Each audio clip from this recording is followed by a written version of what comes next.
Hello YouTube viewers, welcome to my show Science Thursday. In today's episode we're going to talk about regenerative braking. So let's dive right into it. Now first we have to understand the core concept of this. Basically the core concept of science in this context is energy can neither be created nor destroyed. That is the fundamental principle. You must understand this before you understand regenerative braking. Now when we are talking about acceleration, basically adding velocity over time and increasing velocity over time. Basically if you have a graph and it goes from 0 kilometer to plus kilometer, no matter what it is, it does not matter whether you're doing 0 to 60 under a second or something like that. Acceleration is still happening even if you are doing it slowly. So if you are doing acceleration is very energy intensive. Like you have to put a lot of energy into it. Now again, if you are talking about space or the vacuum of space, that's the only thing you have to worry about. After that there is not that much that will take away from you. But in case of earth, there is so many things that will take energy away from you. So like friction from your tires, friction from the atmosphere, the sound that you are creating, those things will take away energy. However, even when that is happening, like your car has, like, let's say 100 kilometer per hour velocity into it, and it has a certain amount of energy, let's say x energy. Even if you have lost, let's say 5 to 10% of that x energy, it does not mean during the deceleration, aka when you apply the brakes, you don't have to take care of that remaining energy. You still have to do energy intensive. So again, energy cannot be created nor destroyed. So what are you doing when I'm saying you are braking is energy intensive? You are converting that energy from one format to another format. That's what are you doing. So acceleration takes energy, deceleration takes energy, and this is a very good example. You can understand, like, front wheel does not have any engine to it, so how the heck it can lift 300 plus kilogram, something like this? That will take a considerable amount of energy. So instead of heat being created, generally braking creates heat. Instead of heat being created in this scenario, the driver has tailored the situation in such a way that instead of heat, he's getting mechanical work out of it. So that's the regenerative braking.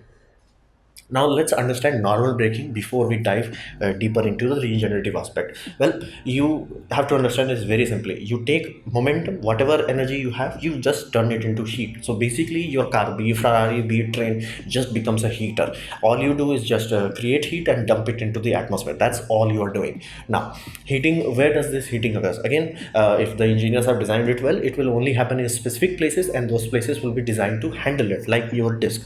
Cars disc brakes are designed to handle very serious amount of heat flux. Again, the older discs were made out of steel, so you could see them glow, but newer ones are like carbon steel, so you will not see them glow unless it's way too late, like it's about to break, and then only you will see it. And in terms of train, you will see that like almost every time there somebody pulls a chain, basically emergency braking, or even if during downgrade, you can see that.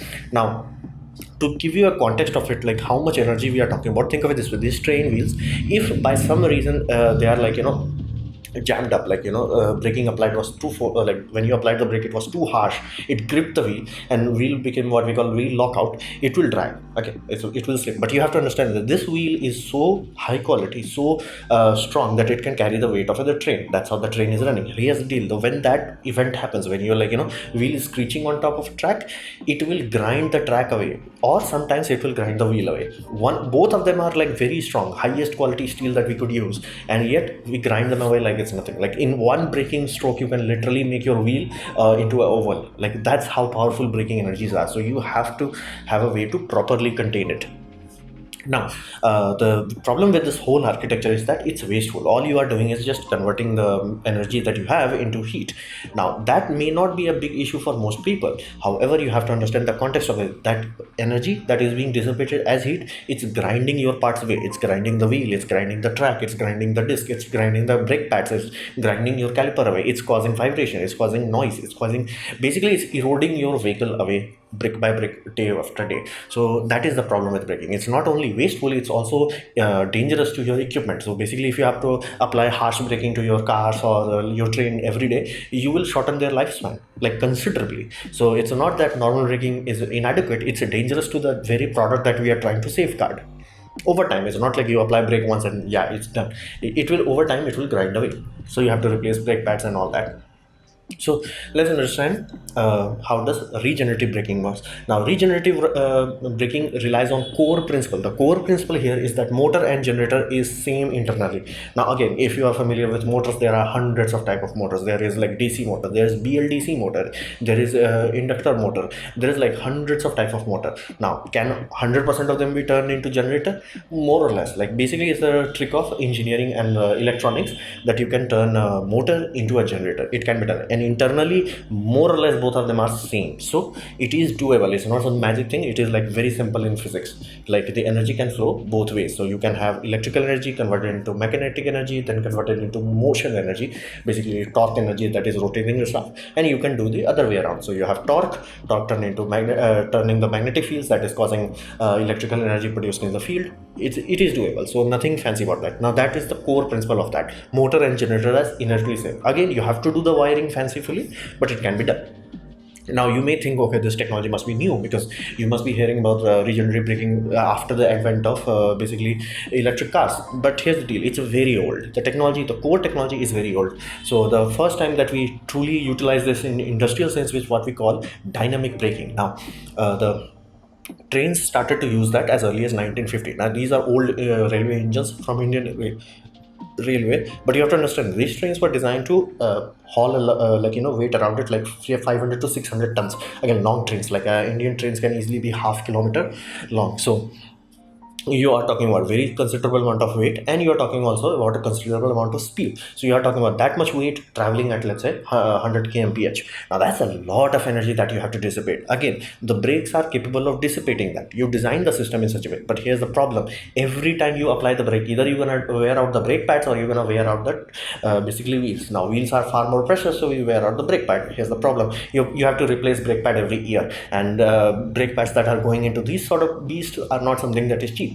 So somebody came up with the idea: we have the motor, what if we did the converted motor into generator? At that time it was very easy to do because most of the old diesel locomotives utilize what we call DC permanent magnet motor. Permanent magnet motors are very easy to turn into basically generators. So what they did, turn the motor into a generator, and all the electrical energy that was created, because energy cannot be created, not destroyed, all you are doing is converting it. So that whole amount of momentum is being converted into electrical energy. So you are talking about like megawatts of heat that can be created, and those were dumped into giant heat resistors. Basically these resistors are just heating element, and there will be a giant fan trying to cool it down so it does not melt. Now this worked. It's a very old, time-tested technology. It works, and it worked flawlessly, because you have to understand, if you try to apply brakes from 100 kmph directly to 0 kmph, it's very taxing on the, not only the brakes, it's also taxing on your everything. Basically every equipment starts to shake. But when you are doing it smoothly, when you're like, okay, directly turning it into a generator, slowly taking the heat away, you can easily slow down the train. And train, once it reaches to, let's say, 10 kilometer or 20 kilometer per hour, you can apply the normal brakes. Now this underlines the biggest problem with regenerative braking. Like, no matter how much electrical load you put into this, like these are thermoresistors that are generally used as braking resistors. These are very powerful. Like some of them can dissipate upwards of megawatts of power. So if you touch them, it will melt your hand.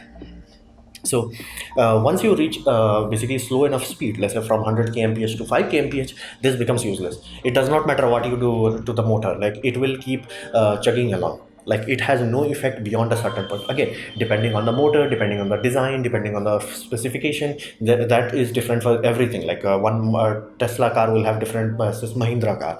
But there is always a point where the regenerative braking becomes useless. Basically you cannot extract electrical energy anymore. So that creates the problem that you cannot employ this on slow speed. Now again, slow speeds differ for different systems. So you could have a Shinkansen from Japan bullet train, and it could be like quite awesome. It's like, okay, if I am above 250 kmph, awesome, I apply regenerative braking, my train is slowed down to 50 kmph, no problem. But his deal is still keep rolling, and if you are going downhill, it will still keep going at 50 kmph. You cannot apply dead stop using regenerative. So generally they apply calipers brake at that point. That is the inherent limitation, because all you are doing is doing magnetic coupling. There is a lot of engineering into this. Like there is a reason, like you can't just turn your basically motor. Try that with any toy motor. You just spin it very slowly and you will not see any light coming out of that. Now if you spin it fast, you get energy out of it. So there is a reason with RPM and all that. So if you have slow enough RPM, your motor is like, yeah, no, just no. So that is why we cannot dead stop it. So modern systems, because it is becoming much and much more prominent, and it's being used for financial reasons, because there is a financial benefit of using these systems. We are employing much more advanced systems. Basically, more advanced our electronics, the higher the efficiency we get. We are no longer in an era where we are utilizing regenerative braking. All we are doing is just creating heat, rather than grinding our parts, rather than grinding our disc brakes or wheels or calipers. We are just heating a resistor up. So it is much more efficient in those regards. It's like it's not wearing down our parts, but it is still wasting it. Now with modern systems, we can literally use that energy to either charge the battery in case of vehicle, pump that energy directly using the catenary wire, because the wire that you see on top, into the grid itself. Now that is only possible because modern inverter systems are efficient enough that they can do all this. It is a very complicated thing. You cannot just take energy and pump into the grid without blowing it up. So you have to sync the phases, you have to sync the pulse, and you have to sync the frequency. Everything you have to do. So that is why advanced electronics is required. These are required even in a car or Tesla or something like that. Like, it is a very critical. It is something that is, we call fancy engineering. Now energy output is not constant. So if you think like, okay, I'm gonna apply the brakes and I'm gonna get, like, let's say the braking takes you around 1 minute. Let's say it's a train, you are applying the brakes slowly for 1 minute. It does not mean you're gonna get constant power for 1 minute. You're gonna get a very awkwardly linear basically energy output. So that there will be a spike at the beginning, and then it will slowly drop down to zero. So the power output also requires you to have some correction. You cannot directly feed that into something. Again, resistor just turns it into heat, so you can do that. But let's say you want to turn that electrical energy into, let's say, compressor energy or a motor energy, you have to do a lot of smoothing, filtering, or directly put it into a battery. Like, most battery cannot handle it. However, when you are talking about big battery banks, like 100 kilowatt hour battery banks, it can handle the spike. So what about the efficiency? I told you, like, most of the energy would be directly wasted away from when you're talking about regenerative braking from atmosphere and the friction and all that. However, there is still significant amount of energy left, especially if you are traveling fast. So what happens to that energy? Basically, at best case scenario, you are talking about around 60% energy recovery. That is high end. Like, that is high end. Like, can you exceed that? Physics does not stop you. It's just the engineering will become too expensive. So generally we go around with 60. Now best case scenario, practical day-to-day life, best case scenario, you can expect 50% output in your cars. Now it does save your braking, because again, car, if you are owner of a car and you are using a car for a long enough time, you will know that brake pads were out. That will not happen. And also the benefit of that, because of regenerative braking is much smoother on your chassis, the chassis will last longer. It will not have micro fractures. Another aspect that you have to understand, many people who are owning Tesla or a modern electric car, they will say they can drive the car with one pedal. Basically, they can drive the car only using accelerator. Why is that possible? This is one thing that was done with electric cars, is that the moment you remove your foot from the gas, basically accelerator, it goes into regen directly. There is no coasting period. This is one thing people who are buying electric car for the first time, they have to learn. There is no coasting in this. Like, you must have your foot in the gas, basically. Now benefit of that, like doing this way, is like it saves battery, and the side effect is that you have to think differently. It's not it makes the car undrivable, it's just that you have to think differently. Now people who have do low intensity driving, they're like driving empty roads and all that, they can successfully slow down the car using regen enough to a point where just rolling resistance will slow it down enough over time. Again, you must be doing this in comfortable environment where if you miss up by 1 or 2 meters, you're not going to hit something. But again, if you are in a scenario where you apply emergency brakes and all that, again, they have calipers brake, they have hand brakes and all that, those will apply dead stop. You have to know dead stop is the biggest weakness of regen braking. We do not know how to make a motor system which will apply dead stop flat out. We cannot do that.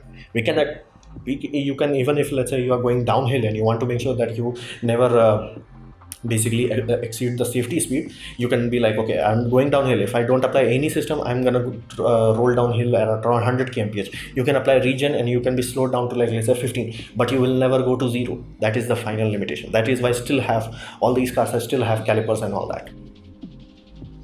Now, where it is this sort of system when you are talking about regenerative braking? Well, you have to understand, not only the system is old, it's everywhere. Practically, you must have at least 1 or 2 experience in your life where you must have experienced regenerative braking firsthand. It is in almost all vehicles. Now, cars are the new things, but big vehicles generally had that. F1 cars have that. They have kinetic energy recovery system. It's a quite fascinating subject. I would urge you to search it, because that's an internal combustion engine that has energy recovery system. So it would be interesting read if you want to do so. Now, In electric cars it's like it's a by default given. When we are talking about trains are like very primarily users of that. Now older trains generally just used to wait that energy. Modern engines started to utilize basically the electrical energy of the train itself, basically running the compressor for air conditioners, running the lights and all that. Newer ones directly feed back that power directly to the grid, because now the inverter systems are much more efficient. So you will have at least one vehicle experience where you must have experienced regenerative braking.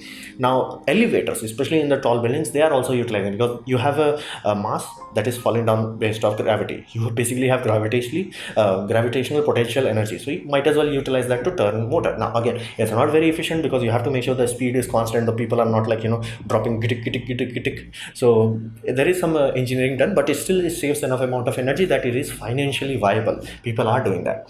Now robotics also, the robotic industry is, because of the deployment, I have provided a video guide below that you can see how people are doing this. Basically they receive the AC voltage from the motor, when it's acting as a generator, they convert it to DC, because you have to make sure everything is synced, otherwise you will short out. Best case scenario, you will blow up a fuse. Worst case scenario, you will blow up the grid. So that is why I keep saying it requires advanced electronics. Again, in all those scenarios, no matter whether it's talking about train, no matter you're talking about a robotic hand, you must have fail-safe brakes that works in case of an electrical failure. You must have that. So because dead stop is not possibility with electrical regenerative system. Again, electromagnetic system can do that, but electrical regenerative system will not. So this was my presentation about basically regenerative braking. I hope you liked it, learned from it. In that case, please click the like button. If you didn't like it, didn't enjoy it, I would urge you to press dislike, press it twice to show me your extra disappointment, and please leave a comment because I reply to all of them. Subscribe, press the bell icon if you're free, and as always, thanks for watching.